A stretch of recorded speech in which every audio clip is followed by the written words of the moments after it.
read me.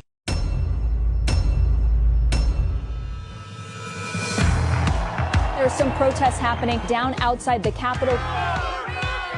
The simulated riots in D.C. was a powder keg long in the making. The evidence for pre-planning and setting up a situation for a disaster is overwhelming. Paid actors. We can take that place. We got more people coming up. Let's get them down here on the track. I want to confess that I was paid to pretend to protest today. Lady, I'm gonna break your fucking phone if you don't stop. They hit me with bullets. They're not officers, man. Controllers. They were guys, they were almost like monitors.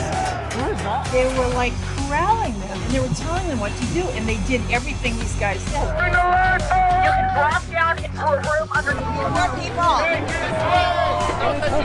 Take a step back. Get in there, do your job, get out.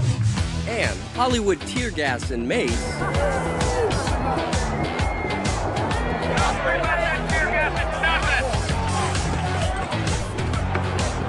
All on display for hundreds of professional photographers conveniently on scene.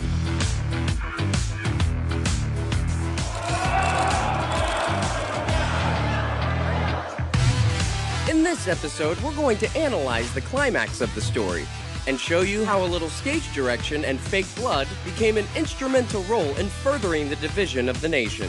And he was hiding there. She had no idea that he was even sitting there aiming a gun right at her face. It's not talk anymore! I didn't see it, but they shot a woman. They all acting, they acting. This is Everything Wrong with the Capitol Shooting. I'm convinced it was the INSZENIERT did it from what I saw. You guys gonna come in the building? Only on Woo's News. The Homeland Security Exercise and Evaluation Program provides a set of guiding principles for large emergency response drills. In these guidelines, we read about the various roles, such as players, controllers, simulators, evaluators, actors, observers. The term participant encompasses many groups of people, not just those playing in the exercise. The head directors of large emergency drills are called exercise controllers. Their job is to keep things running according to the master plan. And here's a cover of the guidelines manual, which spells sheep. Hasip.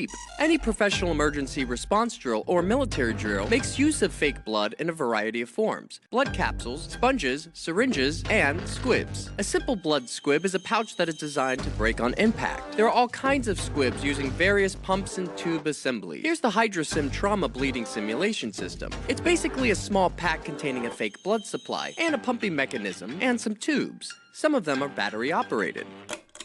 Now that we're equipped with the various roles, let's start the analysis. Aquí, outside the speaker's lobby. As a footnote, I am not affiliated with any gang. And I wasn't paid to make this video, so I'm looking at this completely unbiased. We've also added a time code to Jaden X's footage, which we'll call Angle 1. And let's review the scene with minimal volume.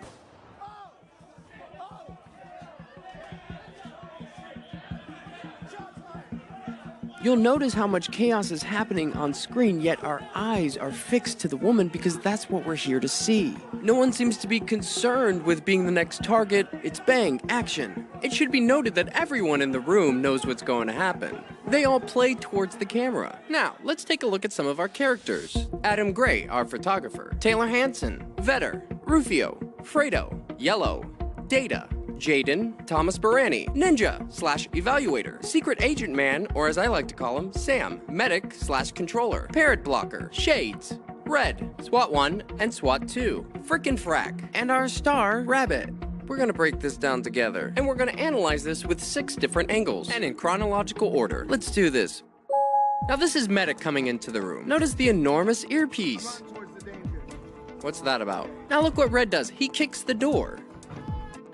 Now we see Red either pick up something or drop something, and it looks like Medic does the same. And we know he's the Medic because of this patch or sticker. Here we can see Red has one glove on, and you can see Jaden in the distance. Now we're all kind of led into this room outside the speaker's lobby. We can see Medic has one glove on as well. There's Frick. Oh, hey there.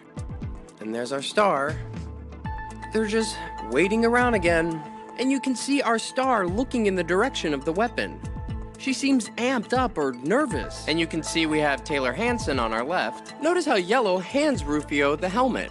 And notice while he does that, we can see Cop 2 and Fredo discussing, almost like they're waiting for something. Okay, we got police coming up. Okay, we got police coming up.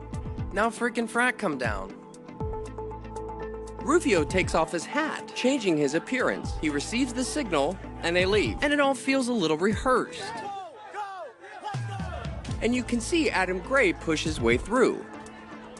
Now this is orange in the front. You should also note that the glass is not glass, but plastic, or stage glass. And you'll notice that this barricade was set up before they entered the room. You can see Barani in red to the left of the screen. In about 30 seconds, they're gonna make their way to the front. Notice how our star keeps looking over to the left, as if she's waiting for something. As the officers leave, they're pretending to talk to each other. And you can see how easy this plastic comes out. You see how easy that is? Frack taps the back of Vedder. Jaden is the first one to give the command that there is a weapon at 34 minutes and 49 seconds. And you can hear others chanting the same thing. Notice that the gunman briefly removes his hand from the weapon, like he's communicating, replying to his earpiece. Look how long it takes him to do it. Notice this person just walking in the background. If we draw a straight line from where the weapon is to where our star is, you will see that they don't match up. The weapon is far below her neck area. And boom, right there. Now that's 15 seconds since Jaden announced there was a weapon. That's important. Now let's back it up 15 seconds. We can see this guy point to Orange. Orange gives a hand movement, and look, the Hollywood glass just falls right out. SWAT 1 goes to Sam. Now why would Blue ever be in on this conversation? Blue makes his way past Yellow, where he grabs him, and you can see Barani making a hand movement. And he touches Red on the back, and Barani signals her to get into place. And she goes through, and she's ready to fall. And they all scatter. Notice this guy in the background. No one looks in the direction of the gunman. Yellow gets into place. Now that's Rufio. Right when she goes up, he turns his back. It doesn't make sense that Rufio's corralled all these people into breaking down the doors, only to step to the side and turn his back. In this angle, Rufio turns to take a peek. And he touches Red on the back. And Ninja automatically puts his hands up. Also, notice when she falls back, her backpack looks fairly plump. A perfect breakaway for a fall. And you'll see Yellow breaks her fall, boom, with his foot. And here you can see the plastic glass. Red gets out of the way. And interestingly enough, Ronnie moves down just to touch her right backpack area. Just for a brief moment. While Sam comes down, he moves her, 9 inches to his left. He's about to reach under her right shoulder. At the same time he does it, SWAT 1 briefly squeezes her right hand, or he's putting something in there. When Sam picks her up, she puts her hands in front of her face. It almost appears that she opens her eyes right there, and she just puts her hands down. Boom, she's set down, and then her elbows go down as Data and Orange move into place. Now Sam's gonna make a big hand movement. His left hand is still under her right shoulder, trying to give her a back massage and shit. Who writes this? And look how she's laying. She's still got her right leg up. It's only been 11 seconds since the weapon went off. And here you can see her curl the side of her mouth up, while a drop of blood runs out from under her nose, which takes less than 16 frames. Here it is in real time. No blood. And there it is. And she has her hands like she's about to give a shadow puppet performance. It's just an interesting face to make. No suffering. It's like, boom, instant death. She's basically using that backpack as a pillow. All the while, look to Sam's right. There's Ninja. And Ninja's been there all along. And he comes down with him. And it almost looks like she has a smile on her face. It's almost like a Mona Lisa. And she's holding her right hand clenched like she has something in there. Now you have SWAT 1 coming in, playing a scene blocker. And notice how Rufio is just clamoring over SWAT 3, because there's quite a bit of photographers in that room. Now look, frickin' Frack. He grabs him in the back, and he puts his hands up. See how he just grabs him and he puts his hands up? They were friends earlier, remember? And look at Barani. Okay guys, I'm just gonna pull out my phone. And notice how he looks at his hand. He's gonna do that a couple times. And there's a reason for that. So now SWAT 1's making his hand movements, you know, the big pointing. And now he's gonna put up his weapon. And he does this little dance with his knees. Okay, thank you. Thumbs up. Like he's pretending to talk to someone. And he's like, thumbs up. And now Data moves in. He clumsily takes his book bag off. Now here it gets really strange. With the exception of her nose, at this time code we see there's no blood on her. 3517. We're gonna see her pop in right there. Nothing. 3521. But wait, boom. 3525. 4 frames. That's 4 seconds. And now it looks like she's devoured some small woodland creature. Don't you love how blood defies gravity? But how is that possible? Let's back it up 4 seconds. Now watch. Notice how Sam moves his left hand from her right backpack area, and he goes to grab her hand like she's doing a peace sign. With her hand, dips it in. Look at that movement. Now you can see him move his hand across her face. But look, she moves her wrist into his hand first. It kind of looks like she's smearing blood on her face, or putting something in her mouth, but you can see the movement. And he swats her hand down. Then he forcefully turns her head to the right. It's hard to see if those are her fingers or if she's holding on to something. Now Sam gets up and all he's doing is just pointing. Look, well, I guess my work here is done. They're both pointing at the same time because it makes for good pictures. You've got the drama, you've got the pointing, and now this blood is just gushing out her mouth. Don't make no sense. Do you hear that? Y'all murdered this person? It's only been 21 seconds since the weapon went off. Grabbing him like, what are we gonna do? And notice he has a full beard. Do people in these positions normally have full beards? Maybe, okay. He's also double masked. Ooh, such a secret. And they just keep pointing, look. SWAT 1, SWAT 2. We can see that Yellow has changed his appearance as well. And so Data does these big gestures. She's still got her damn hands like she's playing a scarecrow or something. Now this guy coming in, he's a parrot blocker. And he's saying, move, move. Data just looks up, he's like, medic, scalpel. All the while Ninja's still back there, just monitoring everything. Data is just still fumbling through his bag, not looking for anything in particular. Everybody's just kind of moving around her. Got an active shooter. We have an active shooter. How original. Get her down. Get her down. She is down, bro. God, it's so cringy. Get the light. Flashlight, flashlight. So they're screaming for a flashlight. Out of all things, a flashlight. Because the flashlight will enhance the drama of the photos. And it draws the eye down towards the light. Where's she hit? Where's she hit? Yeah, it seems like no one really knows. And that's when she opens her mouth, like she's spitting it out. You can see she has blood on her fingers. But when do we see her ever touch that area? And Data taps her left hand and she puts it down. It like flicks something away, fixes something out of her hair. It's unclear if Data is contributing to the blood effects or if he's just a scene blocker. You can see SWAT 1 knees her right arm closer to her, and then she tucks it under her right butt cheek. So this is the medic. He identifies himself as the medic. Notice that wonderful earpiece he has on. And let's see the various ways he tries to save her. Medic puts his water bottle down. SWAT 1 just grazes her. Everybody's just grazing her. Parrot blocker getting up in there. And so medic pulls down the flag that's tied around her neck. And notice he only had one glove coming into the room, which is very interesting. Look, when he does this move, she opens her mouth briefly, or she says something. So he's only using one hand, and she just lets some of the blood out of her mouth. Thank God for capsules. And her eyes she's looking at things, where before she was just looking straight ahead. At the same time, you can see them just hanging out. And here comes the scene blocker cop. Now Ninja's either just making hand movements for the camera or he's giving directions to SWAT 1. And SWAT 1 is just fumbling around with this little napkin, this little toilet in a baggie. Notice how Medic tucks this, what looks to be a cell phone, in between Data's knees. It appears Data takes the cell phone away with him. Did you see that? What is Parrot Blocker pulling from her hair?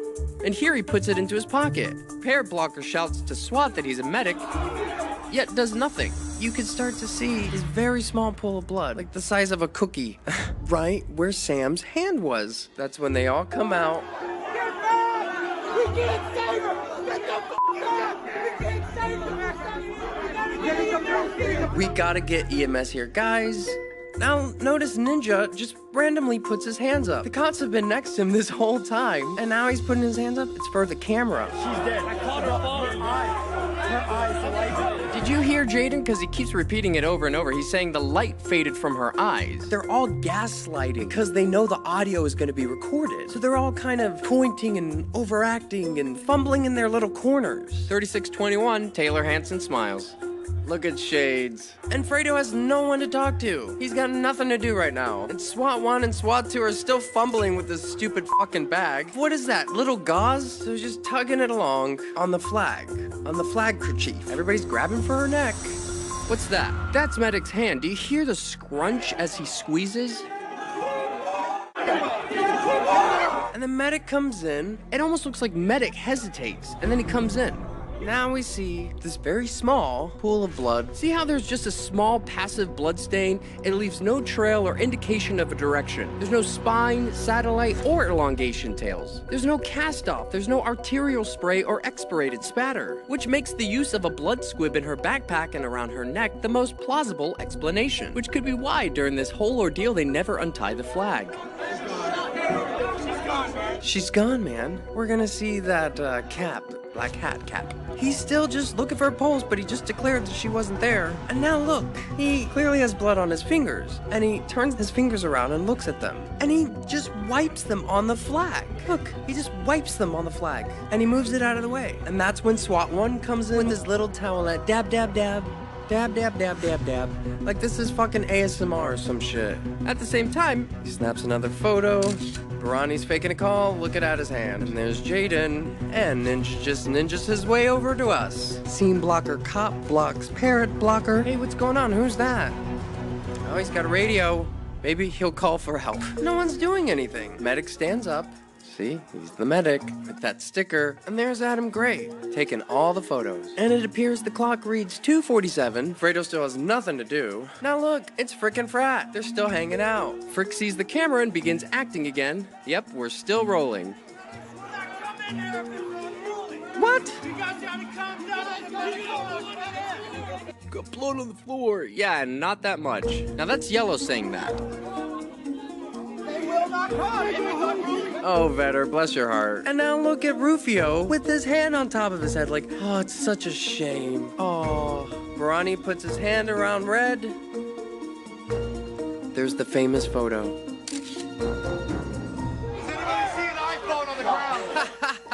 Has anyone seen an iPhone on? Nobody's doing anything. Everybody's just hanging out. Angry lady number 1, she's just there to scream at them. Now notice they're still taking photos of her in the background, yet no one has done anything. She's dead, she's dead. Hanson in the background, he's got his footage. This is, oh no, we'll see him later. Barani motions to medic, and now Fredo motions for Bike Cop 1. Look, more pointing, more big hand movements. Do you see any blood on Sam right now? He put gloves on, and he's got little paper towels, or something. Maybe it's a script. They're still just getting all the pictures. Shades is making his big hand movements. Oh, he's grabbing Barani, but notice Barani puts his hand on his back, or he grabs him. And he lets go. Big hand movements. It's Jazz Fingers. And there goes Adam Gray. What's up, bro? Who later gets fake arrested. And then Red is pushed out with Data. See, they've already made one. And look how uniform they are. Looks like they made it just in time, even though they don't go out that way. And there she goes, with her book bag and flag still wrapped around her. Luckily, they don't have that far to go, just right out that door. Is that normal? Is that normal protocol? You would think if it was as easy as for everybody else to get into the Capitol, it would be for paramedics. Now we see Sam on the other side of the door, and we see he's littered his latex gloves on the Capitol floor next to the blood. No one would ever do that, unless it was to add drama to the photos. So that's our pool of blood. That sad, pathetic pool of blood. This is classic. Oh, you just stepped in the crime scene. Guys, you can't make this stuff up. I think he does do it intentionally because it creates a transfer pattern from the heel of his boot. It adds drama to the photos. He intentionally does that. Is that a cop? Come on, guys. Is that a cop? Are these cops? And now they put the black ski cap over the blood. They've got the photos. And that's the guy who stepped in it, now changing his appearance. And those are the sad, pathetic droplets from one malfunctioned squib. Now, let's take a look at the aftermath.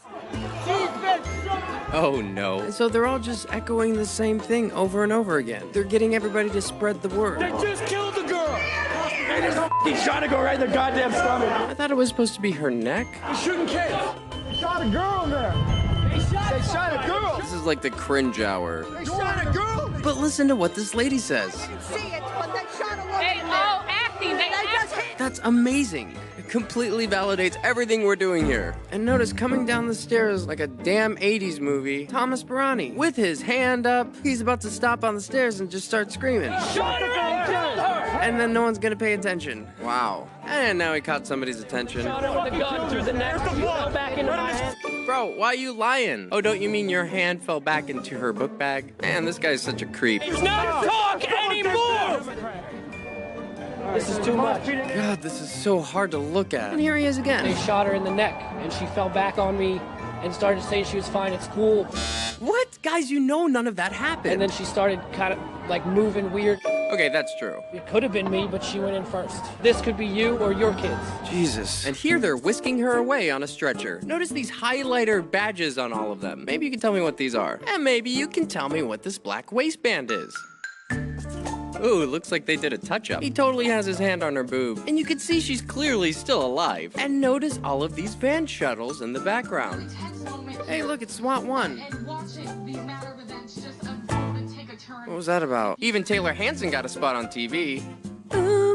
And the minute that she hopped up in that pain, she had no idea that he was even there. No, she only had a 15-second warning. Bruh. From the first scream to her taking it to the neck. 15 seconds. He shot her right in the neck. Oh, now it's her neck. Hopefully Jaden will get it right. Yeah, so basically all the protesters kind of stormed to get into the chamber. And perhaps our last clip is most telling of all. And here's Jaden. They killed a girl.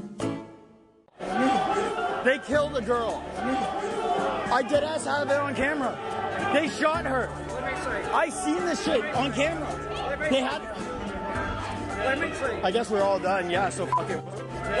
I guess we're all done. Yeah, so fuck it. I got it all. So what do you think, guys? Can you see what I see? Is this shit legit? Maybe I'm missing something, maybe I'm overlooking it. Please, if you see anything I'm not seeing, write it below. Please use your word choices carefully when commenting. Hey, thanks for coming down the Babbitt hole with me. Are we being duped? If you learned something, feel free to subscribe. That's why I'm here. It's not just for fun. You know, it takes a lot of work to edit these videos, and I'm just one person. I don't have all the answers figured out, but I can tell you something ain't right. Please feel free to mirror, share, and please keep analyzing. Maybe we could start looking at this stuff a different way. Hey, thanks for breaking this down with me.